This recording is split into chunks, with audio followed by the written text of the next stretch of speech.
20 000 €. Chez le Chinois qui débarque, cette somme vous paye un SUV flambant neuf. Hybride annoncé, écran partout, 7 ans de garantie. Le même billet chez Dacia, le roi du low-cost, ne vous offre qu'un Duster de base.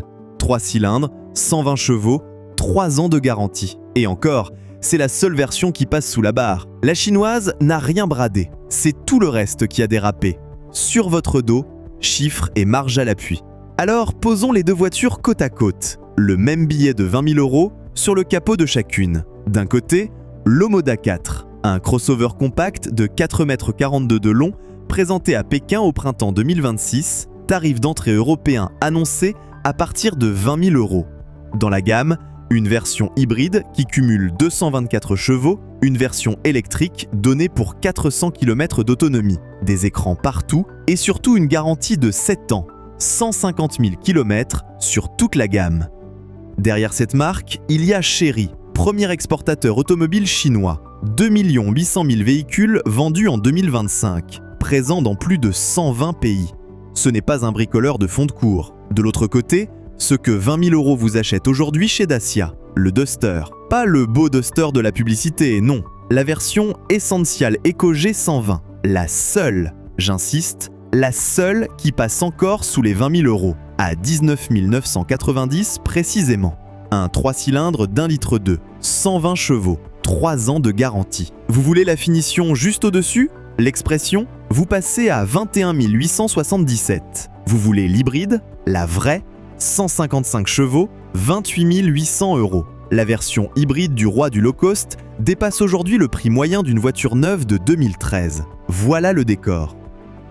Et déjà, une petite voix vous souffle qu'il y a un piège. Qu'une chinoise à ce prix, ça cache forcément quelque chose. Gardez cette petite voix au chaud, on va s'en occuper, franchement, sans rien vous cacher. Une précision honnête au passage. Certains évoquent un prix France plus élevé, autour de 27 000 €. Mais rien n'est confirmé par le constructeur. Ce sont des estimations de presse. Et même à ce tarif, l'écart avec ce que l'installé vous facture à équipement égal reste béant. Parce qu'avant de parler d'elle, il faut retourner la question.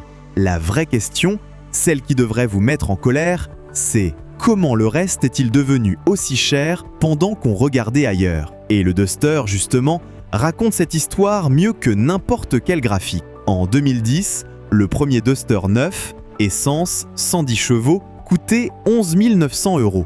En 2018, la deuxième génération, toujours 11 990. 8 ans, le même prix d'appel, tenu, stable. Et puis 2024, la troisième génération, 19 990. Le prix d'entrée du symbole même de la voiture pas chère a bondi de 67% en une seule génération. Il a quasiment doublé en 14 ans. Et le Duster n'est pas un cas isolé, c'est le pays entier. Le prix moyen d'une voiture neuve en France, tenez-vous bien, environ 22 000 € en 2013, 36 700 € en 2024. Près de 70% de hausse en 12 ans.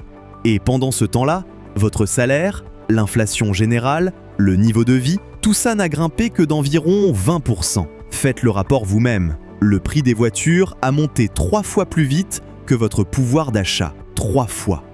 Et si vous croyez que cette flambée, c'est juste le coût des matières premières, l'électronique, la faute à pas de chance, écoutez ce que les constructeurs eux-mêmes ont raconté à leurs actionnaires. Parce que là, ce n'est plus moi qui parle, c'est écrit dans leur propre compte. Stellantis, la maison de Peugeot, Citroën, DS, Opel, Fiat, dès 2021, sa toute première année après la fusion, 11,8% de marge opérationnelle, 13,4 milliards d'euros de bénéfices nets. L'année suivante, 2022, un record, 13% de marge, 23 milliards 3 de résultats opérationnels. Le groupe s'était fixé un objectif de marge supérieur à 12% pour 2030. Il l'a atteint et dépassé dès 2021, 8 ans en avance.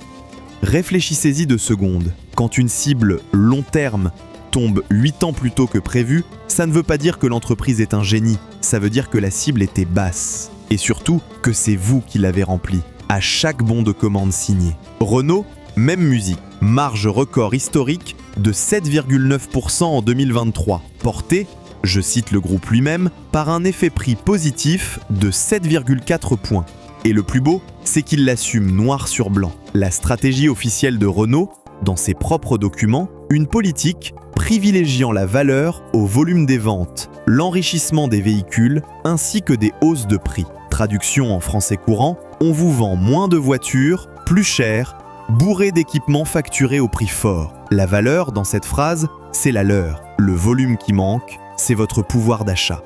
La flambée des prix n'est pas un accident subi, c'est une stratégie revendiquée, écrite, présentée fièrement au marché. Vous avez payé la marge record, et on vous a fait croire que c'était le prix normal des choses. Mais la hausse du tarif, ce n'est que la moitié de l'histoire, parce que pendant qu'on montait les prix, on a aussi, en douce, baissé la qualité de ce qu'il y avait sous le capot. Et ça, personne ne vous l'a jamais expliqué. Alors je vais le faire. Il y a une dizaine d'années, Bruxelles impose aux constructeurs une moyenne d'émissions de CO2 sur l'ensemble de leur gamme. 95 grammes par kilomètre dès 2020, un seuil qui n'a fait que se durcir depuis, sous la norme CAFE. Pour tenir ces chiffres, sans révolutionner leur moteur, les constructeurs ont fait le choix le plus simple, le downsizing. Un mot d'ingénieur pour dire on réduit la taille du moteur. On est passé de 4 cylindres à 3. On a rajouté un turbo pour compenser la puissance perdue. Tous les généralistes s'y sont mis, sauf Mazda. Le 3 cylindres EcoBoost chez Ford, le TSI chez Volkswagen et le fameux PureTech 1,2 litre chez Stellantis. Et voilà le tour de passe-passe. Ce petit moteur d'économie, on l'a monté jusque sur des berlines et des SUV vendus très cher. La Peugeot 508, la Citroën C5X, la DS7. Vous payez le prix d'un haut de gamme. Vous aviez sous le capot une petite cylindrée conçue pour passer une norme. Et le PureTech, c'est le cas d'école, celui qui prouve tout. Écoutez bien, parce que là, ça vous concerne directement si vous avez une Peugeot ou une Citroën récente. Ce moteur a un défaut de conception. Sa courroie de distribution, la pièce qui synchronise tout le moteur pour que les soupapes et les pistons ne se rentrent pas dedans, n'est pas à sec comme d'habitude. Elle baigne dans l'huile. Et à l'usage, cette courroie se désagrège. De petits morceaux de caoutchouc se détachent, viennent boucher la pompe à huile. L'huile ne circule plus et le moteur casse. Parfois dès 60 000 km. Vous comprenez pourquoi c'est grave ? Ce n'est pas un voyant qui s'allume. C'est le moteur entier qui est mort. On parle de plusieurs milliers d'euros, souvent le prix de la voiture elle-même. Et ce ne sont pas 3 exemplaires malchanceux. Plus de 5 millions de PureTech ont été vendus en Europe. 1,3 million de propriétaires visés par des campagnes de rappel. Et le meilleur, ou plutôt le pire. Stellantis a discrètement ramené la préconisation de remplacement de cette courroie de 10 ans ou 175 000 km à 6 ans ou 100 000. Quand un constructeur raccourcit tout seul la durée de vie annoncée d'une pièce, ce n'est pas un détail d'entretien, c'est un aveu. Il sait que la pièce est fragile. En mars 2024, il a fini par lâcher une extension de garantie. Et en février 2025, 883 clients ont porté plainte au pénal, au parquet de Versailles, pour tromperie aggravée. Bon, vous vous dites peut-être « D'accord, on m'a surfacturé. Mais qu'est-ce que j'y peux, moi ?» C'est exactement là que ça devient intéressant. Parce que cette chinoise, même si vous ne l'achetez jamais, elle est déjà en train de vous faire gagner de l'argent. Laissez-moi vous montrer comment. La seule menace du prix chinois a déjà fait bouger toute la grille européenne. Regardez. Début 2023, Tesla ouvre une guerre des prix sur l'électrique. Volkswagen riposte aussitôt, casse le tarif de son ID.3 de 3 000 €. Renault sort une Twingo électrique à 19 490 €. Et Dacia prépare carrément une citadine électrique sous 18 000 €, produite en Europe explicitement pour contrer les Chinoises. Ces prix-là n'existeraient pas sans la pression. Ce sont des cadeaux. Et le cadeau, c'est la menace chinoise qui vous le fait. Écoutez le patron de Stellantis de l'époque, Carlos Tavares. Il réclamait une méga fusion des constructeurs occidentaux pour éviter un bain de sang. Il chiffrait 10% de parts de marché chinoises à 10 usines européennes perdant leur raison d'être. Le patron de Renault de l'époque, Luca De Meo, résumait la chose autrement. Les Américains stimulent, les Chinois planifient, les Européens régulent.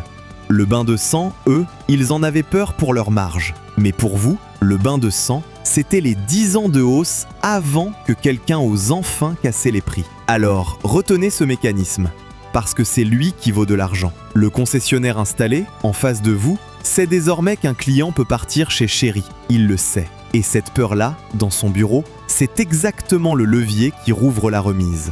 Et puisqu'on parle d'acheter malin plutôt que de se faire tondre, à budget égal, vous avez aussi une autre porte, celle du Duster récent d'occasion. Cote établie, décote déjà encaissée, moteur connu. Ça se défend. Mais le vrai service, là, tout de suite, il est plus simple. Vous connaissez forcément quelqu'un qui va signer un bon de commande dans les mois qui viennent. Un neveu, un voisin, un collègue. Envoyez-lui cette vidéo avant qu'il signe. Ça lui évitera peut-être de se faire tondre à son tour.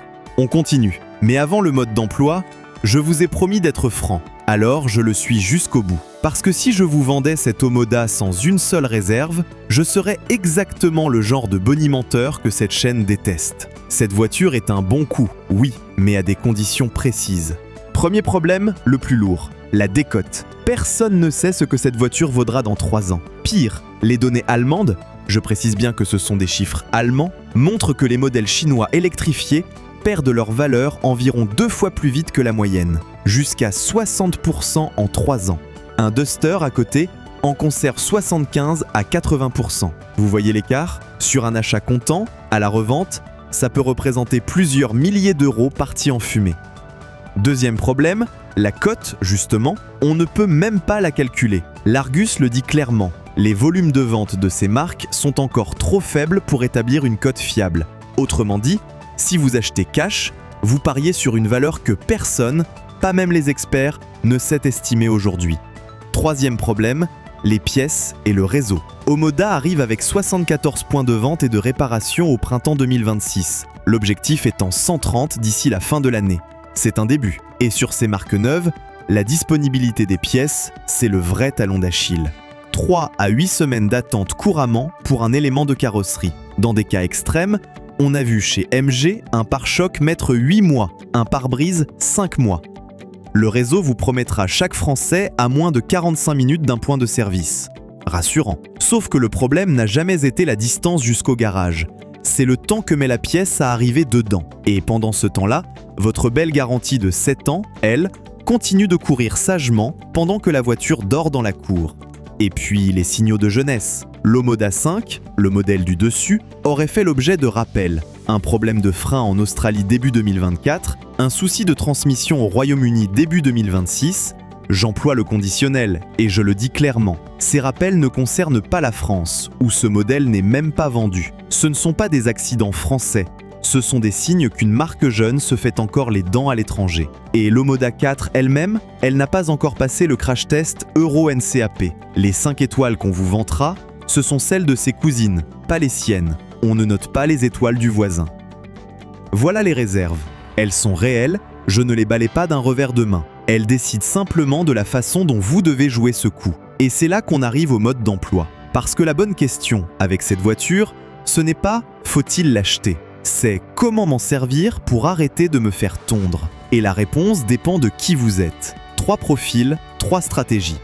Vous êtes du genre à prendre votre voiture en location, en LLD ou en LOA, alors là, l'Omoda est une vraie affaire. Et je pèse mes mots. Souvenez-vous du problème numéro 1. Personne ne sait ce que cette voiture vaudra à la revente. Eh bien en location, ce risque-là, ce n'est pas vous qui le portez, c'est le loueur. Parce que la valeur de reprise est fixée à la signature du contrat, pas à la fin.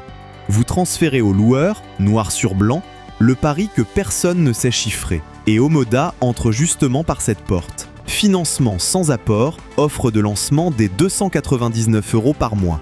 En clair, le loueur mange la décote et vous roulez en SUV neuf, garantie 7 ans, pour le prix d'une location. L'affaire est là, pas ailleurs.